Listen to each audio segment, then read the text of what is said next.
The Witches by Roald Dahl. Pictures by Quentin Blake. Chapter 4. The Grand High Witch. The next day, a man in a black suit arrived at the house carrying a briefcase, and he held a long conversation with my grandmother in the living room. I was not allowed in while he was there, but when at last he went away, my grandmother came in to me, walking very slowly and looking very sad. "That man was reading me your father's will," she said. "What is a will?" I asked her. "It is something you write before you die," she said, "and in it you say who is going to have your money and your property. But most important of all, it says who is going to look after your child if both the mother and father are dead." A fearful panic took hold of me. "It did say you, Grandmamma," I cried. "I don't have to go to somebody else, do I?" "No," she said. "Your father would never have done that. He has asked me to take care of you for as long as I live, but he has also asked that I take you back to your own house in England. He wants us to stay there." "But why?" I said. "Why can't we stay here in Norway? You would hate to live anywhere else. You told me you would." "I know," she said, "but there are a lot of complications with money and with the house that you wouldn't understand. Also, it's said in the will that although all your family is Norwegian, you were born in England and you have started your education there, and he wants you to continue going to English schools." "Oh, Grandmamma," I cried, "you don't want to go and live in our English house. I know you don't." "Of course I don't," she said, "but I am afraid I must. The will said that your mother felt the same way about it, and it is important to respect the wishes of the parents." There was no way out of it. We had to go to England, and my grandmother started making arrangements at once. "Your next school term begins in a few days," she said, "so we don't have any time to waste." On the evening before we left for England, my grandmother got on to her favorite subject once again. "There are not as many witches in England as there are in Norway," she said. "I'm sure I won't meet one," I said. "I sincerely hope you won't," she said, "because those English witches are probably the most vicious in the whole world." As she sat there smoking her foul cigar and talking away, I kept looking at the hand with the missing thumb. I couldn't help it. I was fascinated by it, and I kept wondering what awful thing had happened that time when she had met a witch. It must have been something absolutely appalling and gruesome, otherwise she would have told me about it.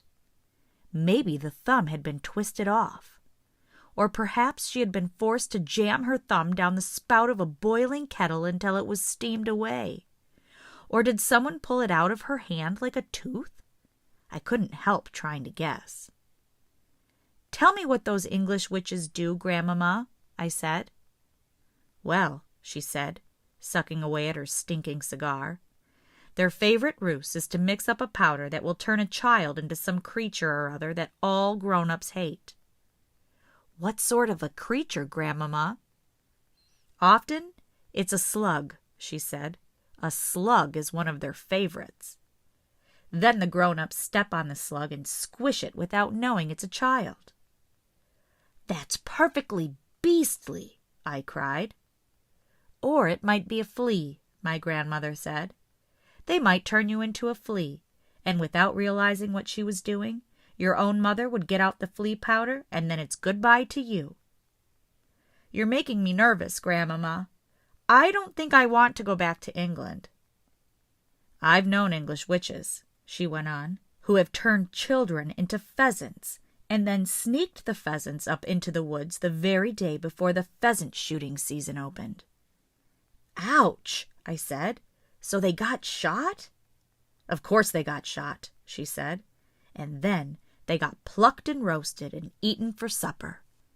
I pictured myself as a pheasant flying frantically over the men with the guns, swerving and dipping as the guns exploded below me. "Yes," my grandmother said, "it gives the English witches great pleasure to stand back and watch the grown-ups doing away with their own children." "I really don't want to go to England, Grandmamma." "Of course you don't," she said. Nor do I, but I'm afraid we've got to. Are witches different in every country? I asked. Completely different, my grandmother said. I don't know much about the other countries. Don't you even know about America? I asked. Not really, she answered, although I have heard it said that over there the witches are able to make the grown-ups eat their own children. Never! I cried. Oh, no, Grandmama, that couldn't be true. I don't know whether it's true or not, she said. It's only a rumor I've heard. But how could they possibly make them eat their own children? I asked. By turning them into hot dogs, she said. That wouldn't be too difficult for a clever witch.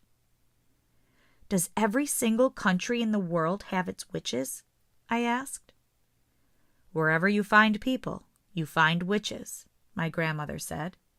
There is a secret society of witches in every country. And do they all know one another, Grandmama?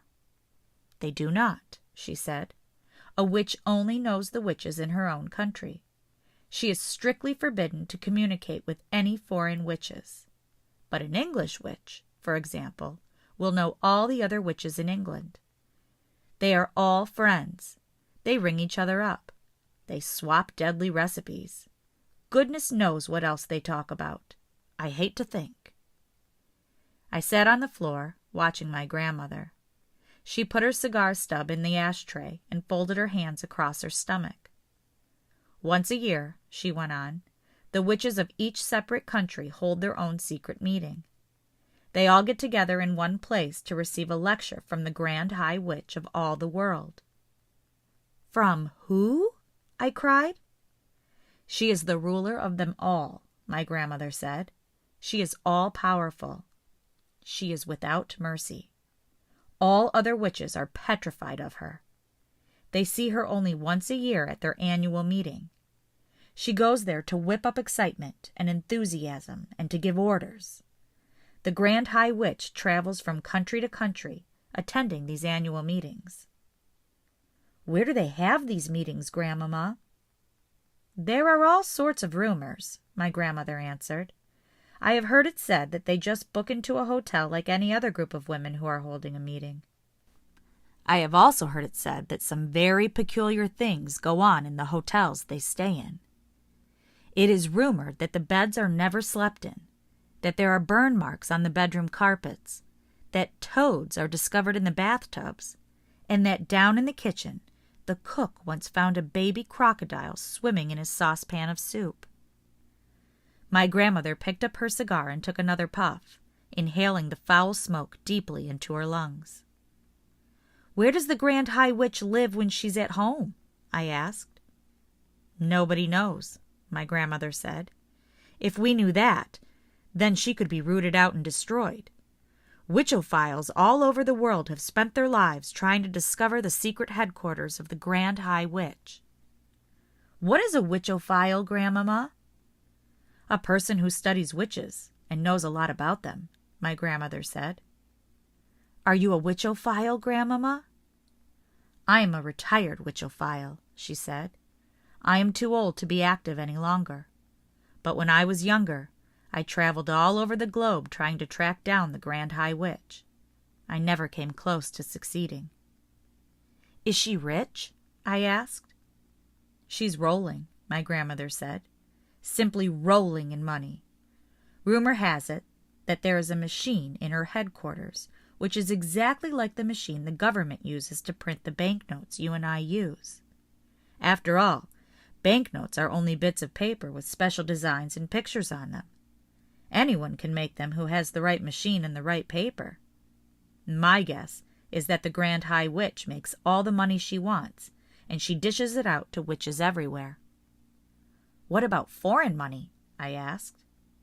Those machines can make Chinese money if you want them to, my grandmother said. It's only a question of pressing the right button. But Grandmama, I said, if nobody has ever seen the Grand High Witch, how can you be so sure she exists? My grandmother gave me a long and very severe look.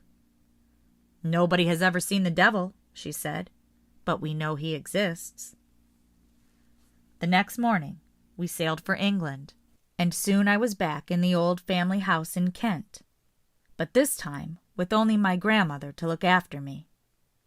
Then the Easter term began, and every weekday I went to school, and everything seemed to have come back to normal again. Now at the bottom of our garden there was an enormous conker tree, and high up in its branches Timmy, my best friend, and I had started to build a magnificent tree house. We were able to work on it only on the weekends, but we were getting along fine. We had begun with the floor, which we built by laying wide planks between two quite far apart branches and nailing them down. Within a month, we had finished the floor. Then we constructed a wooden railing around the floor, and that left only the roof to be built. The roof was the difficult bit. One Saturday afternoon, when Timmy was in bed with the flu, I decided to make a start on the roof all by myself. It was lovely being high up there in that conker tree, all alone with the pale young leaves coming out everywhere around me.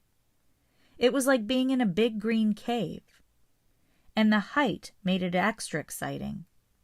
My grandmother had told me that if I fell I would break a leg, and every time I looked down, I got a tingle along my spine. I worked away, nailing the first plank on the roof. Then suddenly, out of the corner of my eye, I caught sight of a woman standing immediately below me. She was looking up at me and smiling in the most peculiar way. When most people smile, their lips go out sideways. This woman's lips went upwards and downwards, showing all her front teeth and gums. The gums were raw like meat. It is always a shock to discover that you are being watched when you think you are alone. And what was this strange woman doing in our garden anyway? I noticed that she was wearing a small black hat, and she had black gloves on her hands, and the gloves came nearly up to her elbows. Gloves! She was wearing gloves! I froze all over. "I have a present for you," she said, still staring at me, still smiling, still showing her teeth and gums. I didn't answer. "Come down out of that tree, little boy," she said, "and I shall give you the most exciting present you've ever had." Her voice had a curious rasping quality. It made a sort of metallic sound, as though her throat was full of thumbtacks. Without taking her eyes from my face, she very slowly put one of those gloved hands into her purse and drew out a small green snake. She held it up for me to see. "It's tame," she said. The snake began to coil itself around her forearm. It was brilliant green. "If you come down here, I shall give him to you," she said. "Oh, Grandmamma," I thought, "come and help me." Then I panicked. I dropped the hammer and shot up that enormous tree like a monkey. I didn't stop until I was as high as I could possibly go, and there I stayed, quivering with fear. I couldn't see the woman now. There were layers and layers of leaves between her and me. I stayed up there for hours, and I kept very still. It began to grow dark. At last, I heard my grandmother calling my name. "I'm up here," I shouted back. "Come down at once," she called out. "It's past your supper time." "Grandmamma," I shouted, "has that woman gone?" "What woman?" my grandmother called back. "The woman in the black gloves." There was a silence from below. It was the silence of somebody who was too stunned to speak. "Grandmamma," I shouted again, "has she gone?" "Yes," my grandmother answered at last. "She's gone. I'm here, my darling. I'll look after you. You can come down now." I climbed down. I was trembling. My grandmother enfolded me in her arms. "I've seen a witch," I said. "Come inside," she said. "You'll be all right with me."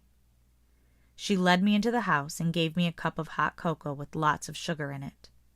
"Tell me everything," she said. I told her. By the time I had finished, it was my grandmother who was trembling. Her face was ashy gray, and I saw her glance down at that hand of hers that didn't have a thumb. "You know what this means," she said. "It means that there is one of them in our district. From now on, I'm not letting you walk alone to school." "Do you think she could be after me specially?" I asked. "No," she said. "I doubt that. One child is as good as any other to those creatures." It is hardly surprising that after that I became a very witch-conscious little boy. If I happened to be alone on the road and saw a woman approaching who was wearing gloves, I would quickly skip across to the other side. And as the weather remained pretty cold during the whole of that month, nearly everybody was wearing gloves. Curiously enough, though, I never saw the woman with the green snake again. That was my first witch, but it wasn't my last.